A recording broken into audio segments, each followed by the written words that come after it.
Welcome back to the Deep Dive. Our mission here is pretty simple.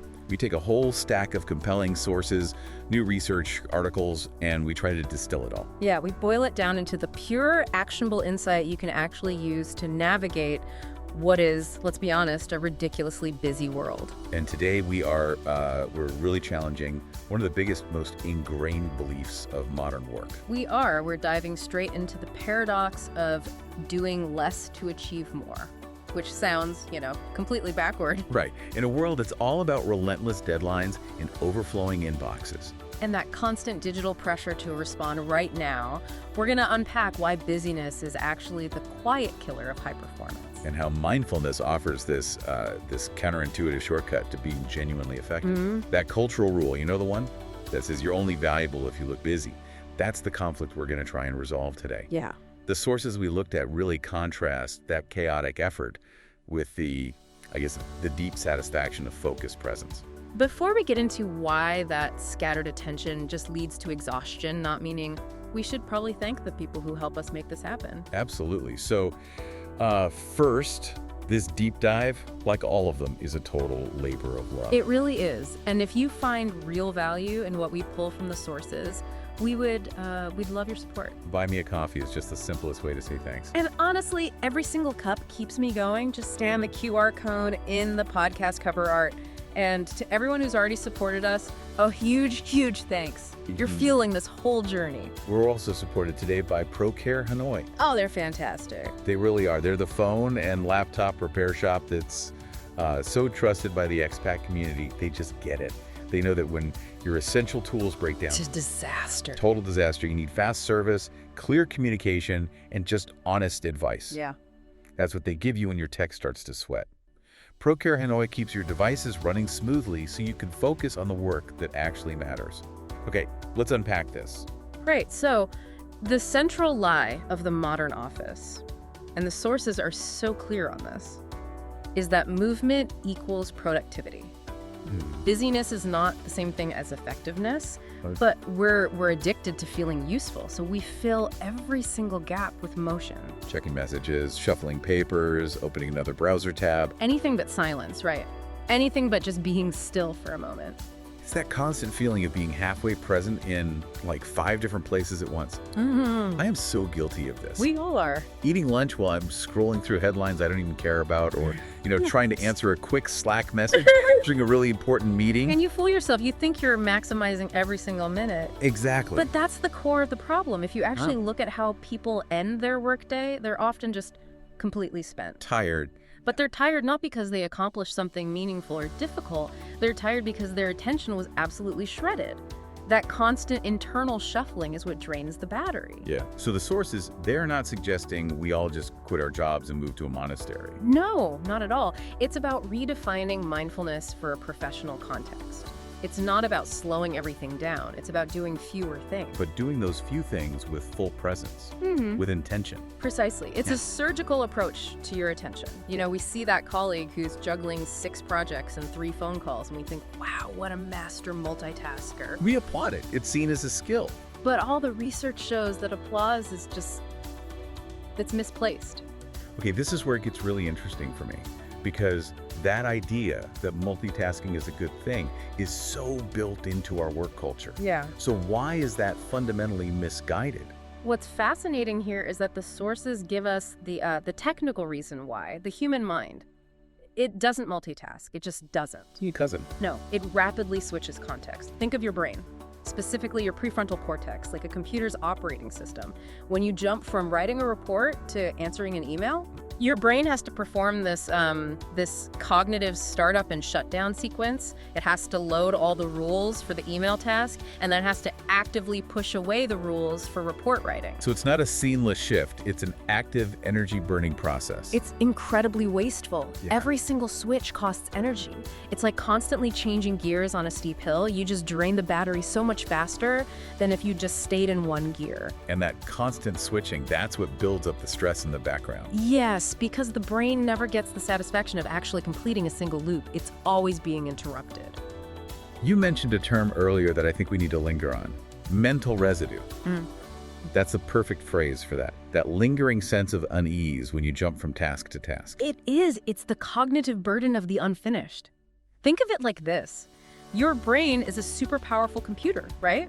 Right. Every unfinished task is a browser tab you left open, even if you minimize the window. That tab is still draining system memory, still draining processing power. And when you give your full presence to one single task, You close the tab completely, and you minimize the mental residue you would have dragged into the next meeting. This is why doing less, but doing it fully, is actually the most productive approach. okay, so that raises a really important question. If I'm supposed to be doing less, how do I fight that corporate pressure, that culture that seems to reward just appearing busy? It's about quality over quantity, and it starts with conscious decision. The mindful question you have to ask yourself is always, what deserves my full attention right now? Not what needs to be done eventually. No, Right. just what's critical for this next little window of time. By choosing to be fully present, the task not only takes less time, but the quality of the outcome is it's so much higher. And that's the real measure of success. So we've got the why, we understand the cost of cognitive switching, of mental residue. Yeah. I have to say, hearing about this in theory is one thing. When I'm under pressure, when that adrenaline is pumping, the idea of stopping for even 10 seconds feels impossible. Like, isn't that just one more chore on an already overwhelming list? That's a completely valid point, and the sources all recognize that. Urgency is the enemy of focus. Right. And that's exactly why the practical technique they recommend is so short and so simple. It's designed to be a micro ritual, a tiny anchor for that exact moment of frantic transition. It's the 10-second practice. Okay, let's walk through it step by step. For you listening, let's make this slow and deliberate to really interrupt that autopilot we all fall into. Absolutely. So this is what you do right before you click on that new email or open the next document or jump on that video call. Okay. Step 1, just stop. For 10 seconds, don't rush into the next thing. Just recognize the pause. Step 2, sit upright. This is about physical presence, isn't it? It is. You're making a deliberate postural choice. You're signaling to your brain that this is an intentional moment, not just a reflex. Step 3, consciously relax your shoulders. We carry so much tension there, and it's directly tied to mental pressure. A small physical release can break that stress cycle. Wait, why specifically the shoulders? Is there like a physiological reason for that? There is, actually. When we feel reactive, when we're in that reactive mind, just responding to every little ping, our muscles tighten up. Relaxing the shoulders connects the mind back to the body. It creates this tiny pocket of physical calm. And that calmness is the gateway to the intentional mind, the state where you deliberately choose where your energy goes. So that physical anchor is crucial. It's not just a nice idea, it's a tiny physiological reset. It is. And step 4, take one slow, deliberate breath. Just one, deep and anchoring.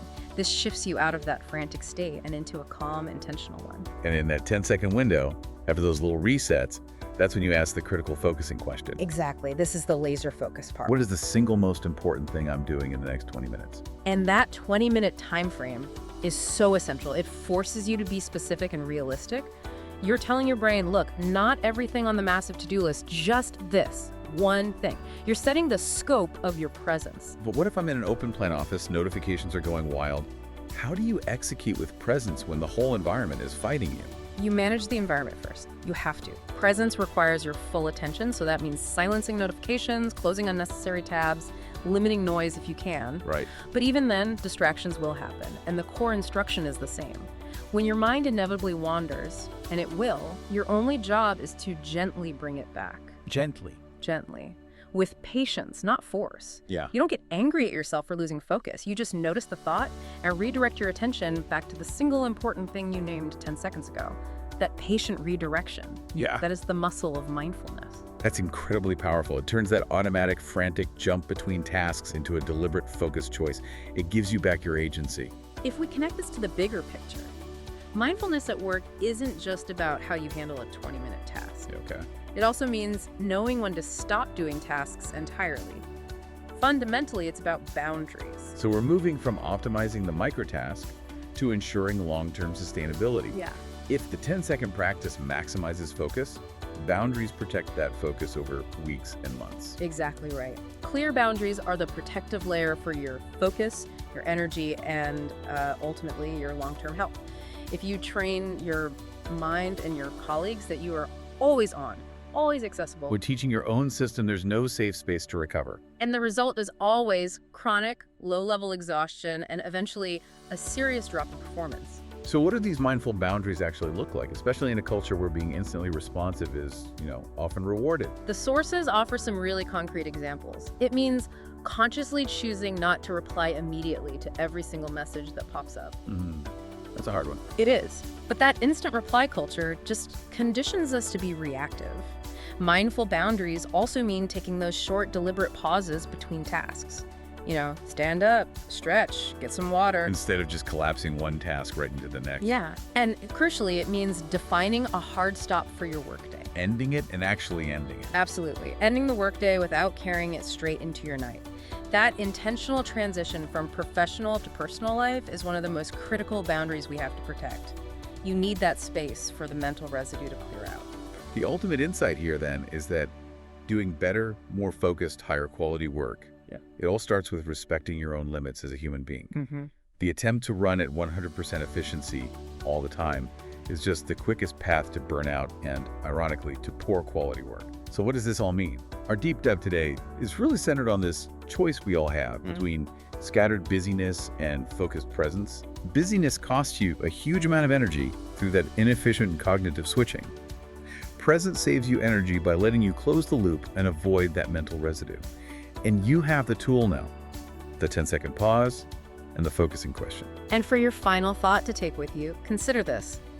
If establishing clear boundaries is a true act of mindfulness, which specific boundary are you neglecting the most right now? Ooh. Think about that one area. Maybe it's the immediate reply reflex. Maybe it's carrying work into your evenings.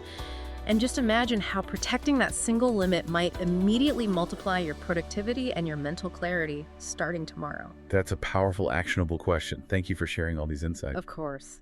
And a final thank you to our sponsor, ProCare Hanoi. Yes. Just as mindfulness helps maintain clarity at work, ProCare Hanoi helps keep your essential devices running smoothly with real care, experience, and integrity.